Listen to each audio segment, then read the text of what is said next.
What's going on, everybody? Welcome to the MiddleBrotha podcast. I want to thank you all for joining. We have a special guest today. My name is Activism, also known as the Urban Thinker. And we have a owner of Uncle Bobby's. We have Philly native. We also have scholar, professor, and author. Good brother, if you can introduce yourself, please do. I am Marc Lamont Hill. You named all my jobs, most of my jobs. So that part is done, but I'm happy to be here, and I'm happy to be a part of a community of people that are being led now by you, working on behalf of Black men, working in the interest of Black men and the Black community more broadly, man. So I'm excited to be here with you. Thank you. I appreciate you for joining, because I know a lot of brothers in your space, in your world, that are very busy, are not able to join certain spaces, and they get stretched in. So I appreciate you for taking the time and allowing me to enjoy this conversation with you. Oh, for sure. So the first question I got for you is, what's one thing you love about being a Black man? What is one thing I love about being a Black man? I love that question, and I don't think I've ever been asked it before. There's a way that the media talks about, Black on Black crime and violence and hypermasculinity, and those are all real conversations that we have to have. But we can have them in different ways. But at the core, there's some unhealthy stuff going on with Black men. And sometimes those conversations drown out the beauty and joy that I find when I'm walking down the street and I see a brother, like I did this morning on my way to where I'm at right now. I saw a brother. He was with his family. I think it looked like he was with his girl, it didn't look like his wife. His energy didn't seem that way. And it seemed like he was meeting a family for the first time. That was the vibe. Yeah. And he was talking to them, doing his thing. And I was just walking toward my car, and he just like stopped what he was doing and was like, "Yo, what's up, bro?" And I needed that this morning for whatever reason. I don't know why. I didn't know I needed it till he gave it. And it was pretty powerful. And those types of connections are hard to explain to people. I didn't know him. He didn't have to stop what he was doing. It would have been totally reasonable for him to keep tending to his situation. Yeah. But when I'm walking down the street and a brother nods or says, "What's up?" or we look out for each other, or if we're in a space where there's, only two of us, there's a way that we make sure each other is acknowledged. There's a beauty in that. There's a joy I find in that. And there's a love fundamentally that Black men have for each other, and a care and a respect that even when the world doesn't see it, we know it's there and we honor it. Yep. I appreciate you for saying love, because that's one thing that we miss and forget as Black men, is that we can be loved and we can also show love to each other. Yes. So I greatly appreciate you for saying love, care, and understanding as well, because I would add in that piece, because we do have to understand each other in order to love each other. Yes, absolutely. And you can't understand each other if you don't engage each other. That's what makes this podcast so important. That's what makes Black male groups, Black male activities, Black male clubs, we got to have space to know each other better and to build on that fundamental love that's there. Yeah. And again, the work you do helps to create that, both what you do in your formal, 9 to 5, but also the spaces you create at high schools, the spaces you create outside of school for Black males to understand themselves and to understand each other. And I think that there's a relationship between those two things, right? Because when I begin to understand myself better, when I understand what makes me tick and what makes me fall short, when I understand my shortcomings and my pains and my traumas and my insecurities, it helps me be more generous in my reading of other people. Yeah. I think just being in that space of just engaging and understanding one another, the space that I create for Black men on this podcast is called In the D.E.N. And for In the D.E.N. it's discovery, exploration, and navigation. So the first question I have for you is, when did you discover your Blackness, or when did you discover that you were a Black man? I discovered both my Blackness and my maleness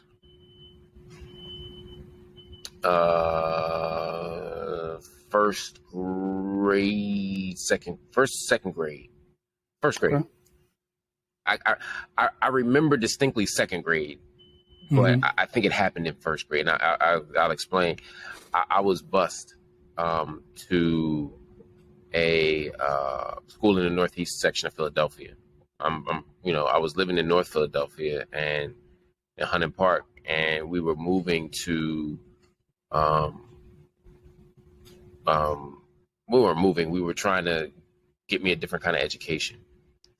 And so my parents decided, and my father was working up in the Northeast. So it made sense for me to be one of the bus kids. Now, initially, I don't think I got on the school bus right away. I actually did something different. I actually got driven up there because my dad was working up there, but we were still called bus kids.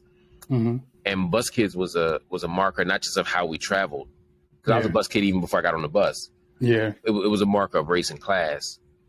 And ironically, this was like Mayfair section of Philadelphia. This was Tacony. This was, the schools I went to up there were working class white institutions who they didn't necessarily have more money than us, but our blackness became a stand-in for poverty. So they saw us as the only black kids in the school, so they assumed we were the poorest.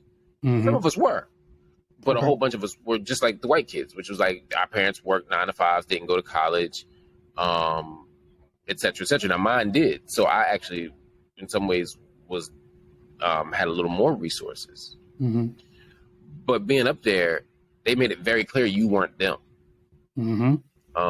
And there were ways that it was implicit that I didn't really understand until I got much older. Like what it meant to be called a bus kid.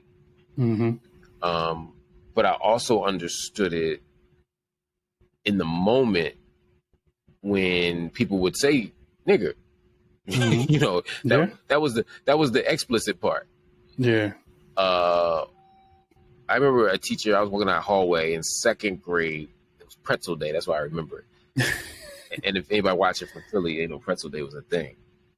And I remember just this teacher looked at me, and I guess my mouth was open for some reason. I don't remember, but I just remember saying, "Why do you people always have your mouths open?"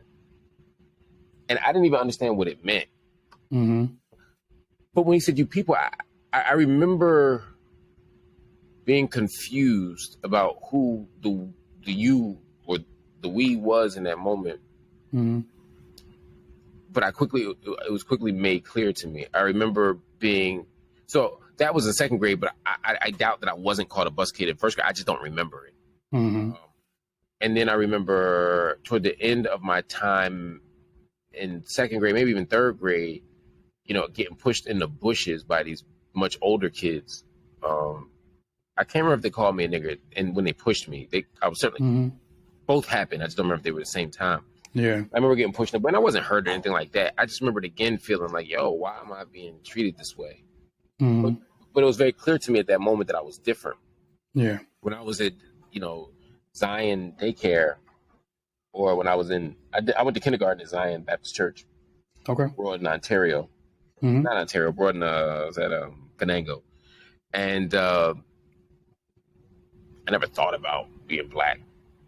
Yeah, everybody was black. I mean, we sang "Lift Every Voice and Sing" at the, at the graduation, and at all of our events actually.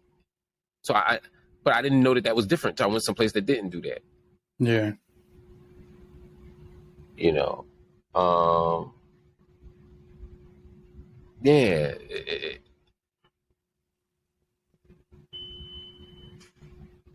It was just. I don't want to take too long on this question, but no, you're good. It was just a really interesting time. I remember after school, I would be at the Baldwin's house.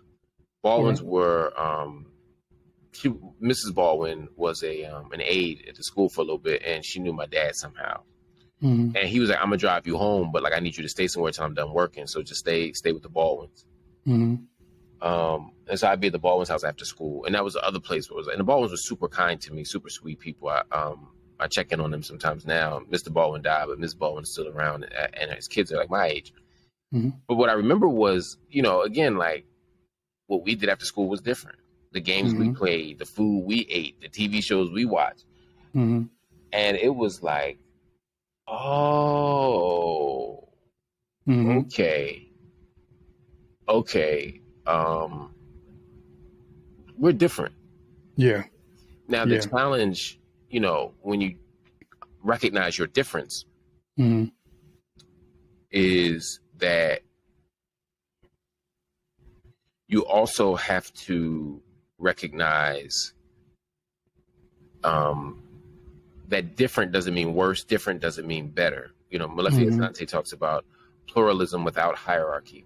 And in a white supremacist world, you got to be real careful. You got to work super hard to make sure that your pluralism doesn't equal hierarchy.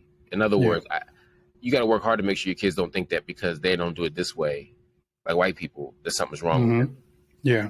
And white people have to learn that just because that's how a lot of people do it doesn't mean that that it's the only way or the best way.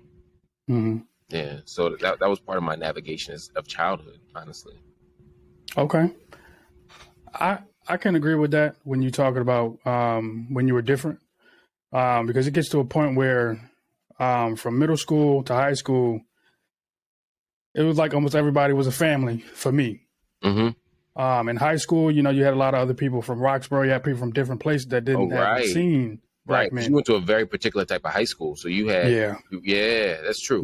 That's true. Like from middle school, elementary school to high school, totally changed. And then at Arcadia, it wasn't the students; it was the professors now that kind of looked at you as different.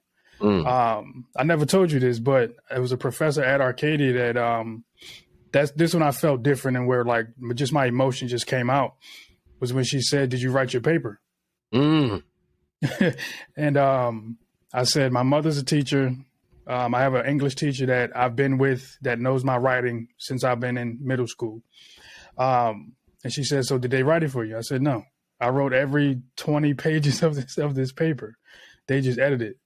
And then she wanted me to sign a pink slip. Yeah. I didn't tell you because, I didn't want you coming up there. Like I would have been up there. I know. And it's like, but my mom went up there. So know how that went. Yeah, I was about to say, you've been better with me. Yeah. That teacher was gone by the time, I graduated. Before I even graduated, she was gone. Because in that moment, I was the only black man in that classroom. And what did she want you to? She said I plagiarized my paper. And she had no evidence of it. She said, "Oh, this line, just one sentence was not sourced." And I read it and I said, "Do you want me to tell you what that source is?" In my reference page. She was like, "I mean, if you can find it." I said, "It's on page 5. Wow. Without even looking at it, I said, "It's on page 5. I said, "I know where I put it at." And she still wanted me to sign a pink slip. And that in that moment, there was a lot of emotions that I felt. And you also expressed some emotions too. So that's the space that we're going to lead into is how do you explore your feelings? Because as black men, there are moments like you expressed and moments that I've expressed that we're not able to either hone in on those emotions and figure out why those just happen. So how do you explore your feelings? How do I explore my feelings? I mean, the best way that I do it now is therapy. Yeah. I meet with my therapist and he asks good questions. And I've been going to therapy long enough that I anticipate what the question is going to be. And so I begin to unpack stuff even without prompting. Okay.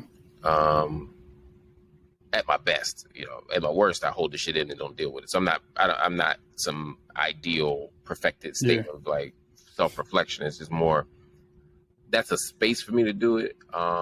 In my relationship, I've learned to be more vocal, more articulate about what I need, what I feel, okay, what I want, what I don't want. Yeah. I think parenting has been a space that has forced me to be reflective and to manage this stuff. Okay. But when I'm really trying to figure out the feeling itself, when I'm trying to get to the source of it, I think, talking it through with my partner, talking it through with friends is important. But for me, therapy is key. Therapy is key. Okay. So I think that's one thing that Black men do. Just the Black community in general may forget that therapy is a good thing. Oh my God. Because it allows you to open up about things that you've never thought, and also put some theory and foundation and everything else towards just the space of what you're feeling. I've always had the thought process of, yes, me having an MSW, I can sit here and say, well, I know all the questions that they may ask, but do you know why that question is being asked and when it's asked when you're talking? And that's the main thing that we forget and we don't know about, because everything that happens in the house stays in the house. Right. And I think that just that thought process and that myth of don't let this come outside the house kind of has Black men, Black people just hold everything in. And then we explode at some point. And there's a lot of things that can happen when you explode at some point.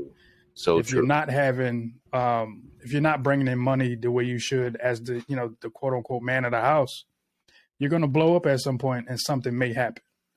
I think that one of the lessons that I've learned most profoundly in the last 10 years, probably the last 20, but certainly in the last 10, is how much more stable I am emotionally.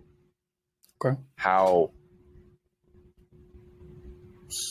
shorter the gap is, not even the gap, how much more stable emotionally I am when I'm reflective about what I'm feeling. I've learned over the last that the more I share what I'm feeling, the more I deal with it, the longer the gap is between blowups, and the less need there is for a blow up. Yeah. And any kind of emotional outburst, any feeling of anger, frustration, whatever, is much more manageable when I've dealt with it, when I've kind of stared it down a little bit. Yeah. And I feel so much better about myself. Okay.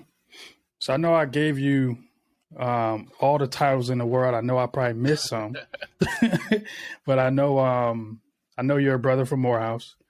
So in that space of Morehouse into where you are now, I know you talked about your father and how of a staple he was in your life. Yeah. As a Black man, how did you navigate this world, and how did you get to where you are right now? Not saying you did this, you did that, but just as a Black man, how did you navigate this world so successfully? It's an interesting question. I think about success and I think about failure. I think part of how I've been able to navigate this world is by navigating the failures in better ways, in richer, more profound ways, healthier ways. I dropped out of Morehouse. I had to figure out how to get back up, dust myself off, end up at Temple, end up at Penn, end up all these other places. But I had to deal with the failures. I had to deal with the losses. I had to deal with lots of hurt, heartbreak, pain, things like everybody does. Yeah. Fundamentally human shit. Like, this isn't anything particular to me. The only thing that might be particular is my way of responding. Part of that was community, the village. I had people who I could lean on. I could lean on my parents. I could lean on my brothers. Excuse me. I could lean on my sister. I could lean on people who loved me. Yeah. I could lean on people who loved me enough to tell me when I was messing up. That was a gift. A gift I didn't fully appreciate in the moment at the time, but that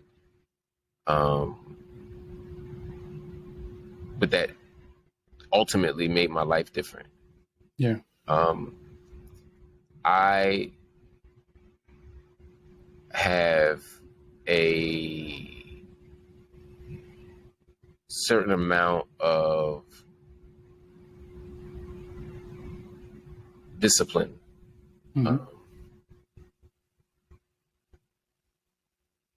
That I think helps me navigate things too. I have a certain amount of patience. Yeah. I have interpersonal patience. I have patience with. It's part of how I end up blowing up or getting frustrated at times if I don't, because I don't communicate what my needs are. Mm-hmm. But there's another way that patience plays out, whether it's waiting for something to come around, whether it's waiting for an opportunity, whether it's attending to people, or whether it's having a goal. I'm able. One thing I'm able to do really well is strategize. I'm able to plan and strategize my life. I'm able to plan and strategize goals, projects. Mm-hmm. And so when it's time to build things, the building of those things requires a level of discipline and patience. Yep. And I don't believe that I would be as successful in the ways that I've been successful if I didn't have that patience and sometimes vision. I think there are people who are much better at executing things than me, much better. Okay. I could think of 15 great book ideas. Can I get them done? Maybe not. There are other people who can execute 15 books and they may not be that good, right? Yeah. The key is to balance those two things. Yeah. But I do think the part of what my success means is that I'm able to see things before they happen, and imagine possibilities, before they happen, and I think that's made me pretty successful. Also, in general, not always, but in general, the things that I've been successful at are born out of love. Yeah, I love to read and write, so having a career as a scholar is not far outside the realm of love and joy. Like I'm doing what I love. Uncle Bobby's has been successful. Yep. Got a lot of help. Got a lot of support. A lot of love. Got a hoodie on right now. I love it, man. I preach it too. Read more, talk less. That's one of my favorites. But the thing is, that was an act of love. I didn't open Uncle Bobby's to get rich. Yeah, I hear you. And so the fact that it does well is great, but that wasn't why I chose this. And so the love that comes from it, is directly related to the love that went into it. Yeah. And so I think that's been part of the success, is that I've taken on things that are born out of love. I mean, sometimes I got to pay a bill, and sometimes I got to do some things. Yeah. But even that goes back. I remember, and I don't talk about stuff, but I remember getting a show on VH1, and people were like, "Why would you take that show?" And to be honest, the show didn't pan out the way I thought it would in terms of what my vision for the show was. What they said the show was going to be was not what the show became. So that was part of the challenge. Okay. But every dollar of that show went into building Uncle Bobby's. And so, even when I had to make some choices that I maybe wouldn't have made in retrospect, I think some value came out of them because there was a commitment to doing certain things. So I think that also plays out a lot in terms of my success. Okay. I do want to say, in this space of building this platform for myself and other Black men, through this whole podcast, we talk about and engage you, other brothers, is because I created an E4 model where you engage, express, empower, and elevate. I mainly do that. And I just put it all together and created this model, this theory, this workshop training. But there's also a understanding of I have to create and see a vision for my Black Mount Rushmore. And when I say, how do I navigate? That's what I think of. And it's you. I put you up there. My Uncle Mace, my Uncle Tiger, Papa, and Mr. Koger.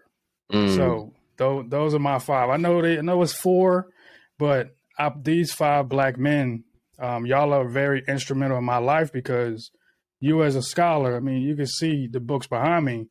Your books are right here. And I read them. And I read them for a reason because, one, it's you. Two, it's also because I know that you're going to put out a book that you really care about and that really causes a message to be heard. For my Uncle Tiger, he was the first Black man to say, "I love you," like to my face, and meant it. For Mr. Coger, he's a gentleman. So Yeah, I learned all the gentleman stuff from him. I do too. And you got my pop-up from my daycare provider. That's the first Black love that I've seen as far as older couples. Mm. And then I have my Uncle Mace. He has a lot of pride in our last name. So that's where I get my pride from when it comes to being Octavius, the son of Octavia, but also soon to be husband of Rosalind. Yeah. And my last name, she's going to take that last name because that's what she told me. I said, look, what you want to do? She said, I'm going to take your last name. Oh, wow. And for me, as a man, it's like, okay, my name means something to somebody. And to navigate this space, I navigate it very carefully when it comes to going outside, when it comes to being able to get back home, and also how you interact with other brothers. So when I say navigate this world, we all navigate this world successfully, but at some point there are roadblocks. Always. Always roadblocks. And I know like I gave you a lot of titles, like I said before, but the next space I got for you is who you repping. And it's called representation, expectations, and perception. So how do you represent your identities the way that I know you probably don't wear masks, because I know you're probably yourself throughout every space that you're in. But as a father, a scholar, professor, and all the titles that you have, how do you bring them together, or do you do those separately when you're in certain spaces? I think we bring all these parts of ourselves to everything that we do. I think that's right. I think that we don't turn off. Like, I don't turn off my scholar identity when I'm watching a movie. In fact, sometimes it makes it harder to watch the movie. Right? Yeah. You never stop being a father. You never stop being, an activist. You never stop being these things. These sensibilities certainly come into every part of who I am in terms of titles in that way. But we also bring all these stories and histories and traumas and triumphs into every space. So the worst and best parts of me shape how I navigate my relationships, how I navigate my professional work, how I navigate, all of the things that I do. So I don't necessarily see them as distinct, but I would say that I do have to turn certain parts off and on, or at least down, not off, but down a little bit. You know what I'm saying? Yeah. And because you said, you represent yourself in every place you go. I think I do, but there's always trade-offs. There's always give and take, and I think sometimes the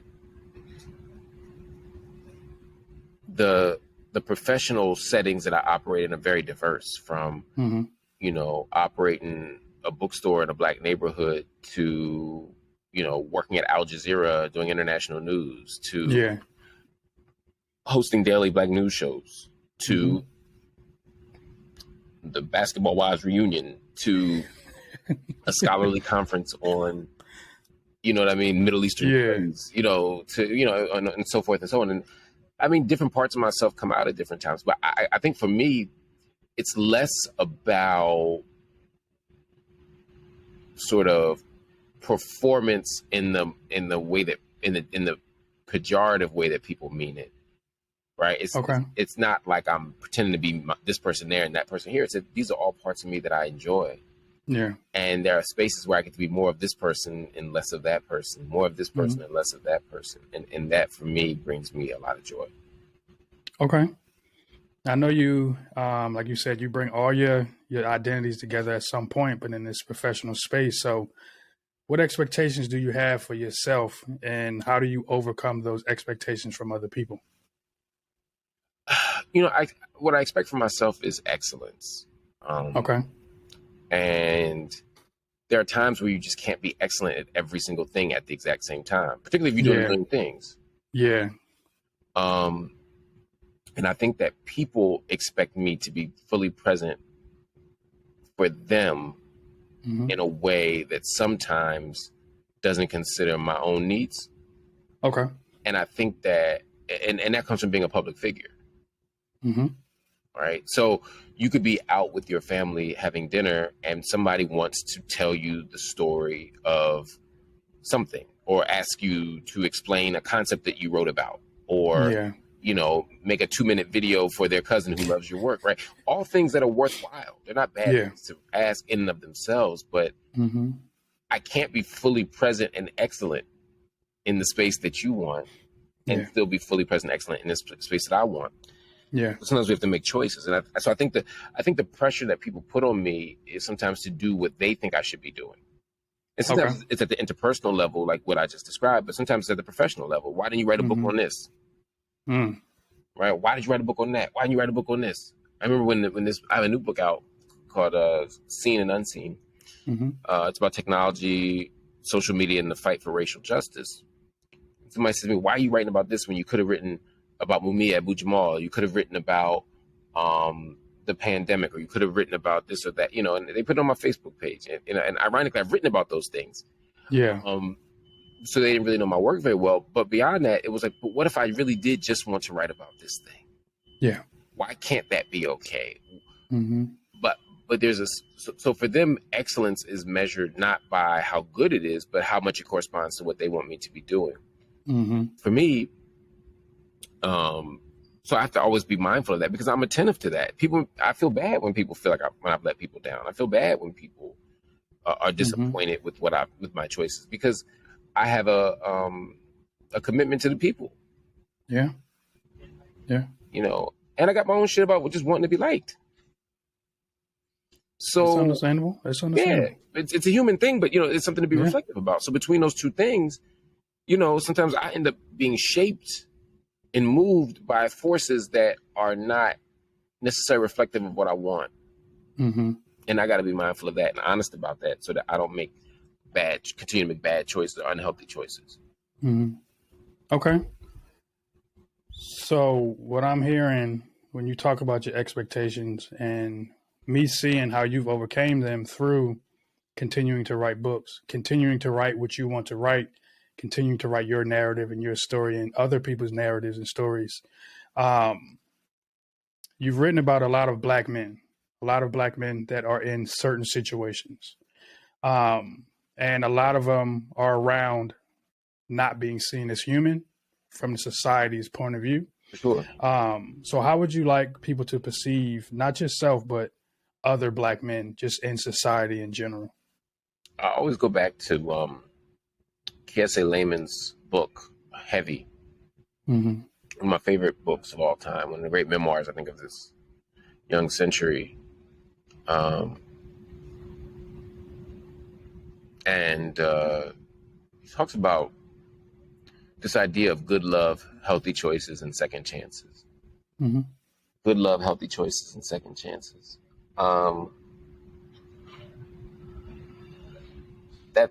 That's what I want people to see black men as deserving. I want all human beings to have access to those things. Yeah. And some people don't have access to those things. True.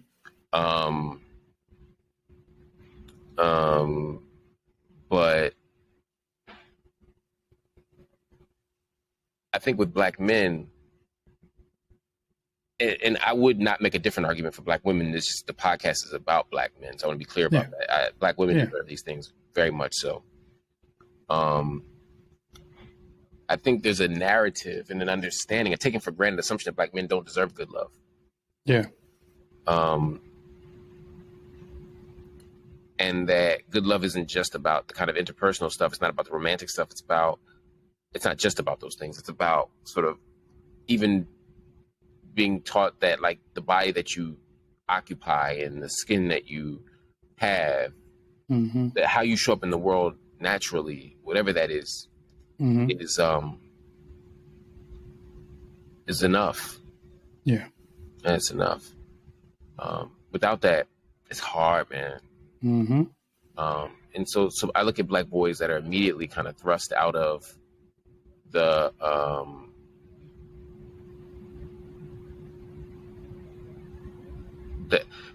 the realm of impossibility. Like, I mean, think about how first grade boys and kindergarten boys are talked about. Mm-hmm. You know, they may be doing the same developmentally appropriate behavior as everybody else, but somehow they're angry, they're mad, they're a problem. They're a threat. Mm-hmm. Think about Ann Ferguson's book, Bad Boys, where she talks about, even saying this boy or that boy is destined for prison early on. I mean, this is the kind of stuff we have to deal with. Yeah. So I say that to say, good love is about that stuff too. Somebody said, justice is what love looks like in public, right? Like being able to get love at the structural level. Yeah. It matters. Mm-hmm. Healthy choices. Part of the Honorable Elijah Muhammad he told Malcolm X that if you give people, if people only have dirty water to drink, they will drink it if they're thirsty enough. Yeah. He said, but if you give people an option, if you give people clean water, they will take it every time. We have to build communities, societies, families, institutions, schools, etc., that give Black boys access to healthy choices. Yeah. We also have to teach people, yes, right, what those healthy choices are, and that's part of good love too. Part of good love is saying you deserve that fresh food over there. Yeah. You deserve therapy. You deserve a hug. You deserve to be told I love you. Yeah. Right. If people are given access to healthy choices, they will choose them. And then we're going to fall. We're going to fail. Yep. We're going to make mistakes. Everybody does. That's what it means to be human. Yeah. But we have to have a threshold for that. We have it for white girls. We have it for white boys. We have it, institutionally we have it, right? I mean, we get jail when white people get rehab. Second chances. Yeah. In school, we need second chances. Right? We have a carceral mindset. This is lock up, punish, punish, punish, lock them up, punish, punish, lock them up. Second chances. Yeah. And teaching the power of forgiveness, not just of each other, but of ourselves. That's key. Second chances. So I know you, from what I'm hearing, I love what you said. Because as Black men, we don't get those second chances. We don't think we deserve those second chances either. In this space of just the world that we live in right now. Because you can talk about cancel culture. You talk about that a lot. And with cancel culture, you got a lot of Black men not wanting to say certain things, not wanting to do certain things in front of certain people. So that's just me responding to the space that you just talked about, and just getting a better understanding of like, how can we get our Black men, Black boys, Black women, Black girls to understand that you're enough? And that's a great question, a great way to end this thing, man, because I think that's our job. I used to say it's my job, but now you old now, so it's your job too. Our job. Yeah. Instill this in the young people. Right? We have to create the spaces. We have to write the curriculum. We have to create the culture, right? That lets them know that the bodies they come in, the hair that grows out of their head, the art, the music, the tradition that nurtures them, sustains them, and sustained their grandmamas. It was enough. Their faith was enough. Yeah. All that stuff was enough. The world normalizes the idea that white stuff is enough. You don't have to think about it. Just it's enough. Yeah. But we have to be intentional about our stuff. It's really that simple. Before I let you go, I do have one more question. Yeah. It's a signature question that I ask every brother that before we get on here. The main reason for this podcast is because I've seen tension between the younger generation and the older generation. As me being in the middle, quote unquote, middle brother, I have to be the glue to say, I hear you, young brother, but you also have to listen, and vice versa. Hey, good brother, I hear you, but he's telling you something that you've seen already, so you need to support him. So based on what you've seen or experienced, what's one thing Black males can do to grow together? What's one thing? There's so many things. I think we need to physically be together in each other's space. I think between capitalism, between life, between policing, between all these things, it's easy for us to both physically and culturally, emotionally, socially, spatially be like separate. Mm-hmm. But I feel like when we're in each other's presence, when we're in each other's space, Mm-hmm. we can see each other literally, but then we can also experience each other differently. We can love each other differently. We can be good to each other in a different way. We can trust each other. We can feel safe around each other. These are the factors. These are the things that are necessary, I think, for us to grow together, right? Is to actually start building in community together. Okay. Well, brother, I want to thank you for joining. If you have anything you want to plug right now, Man, I don't even want to plug. I'm just so excited to be here with you and so excited to be talking about this stuff, man. But I do have a book. It's called Seen and Unseen: Technology, Social Media, and the Fight for Racial Justice. But more importantly, man, I just want people to listen to you, support your work, support what you're up to, and just keep building. That's it. Thank you, brother. I appreciate you. I want you all to follow us on Instagram and subscribe to our YouTube channel at Urban Thinker Media. And also go to our website. We have a lot of things coming up soon at urbanthinkermedia.com. And we'll see you next time with another good brother here on the MiddleBrotha podcast. Peace.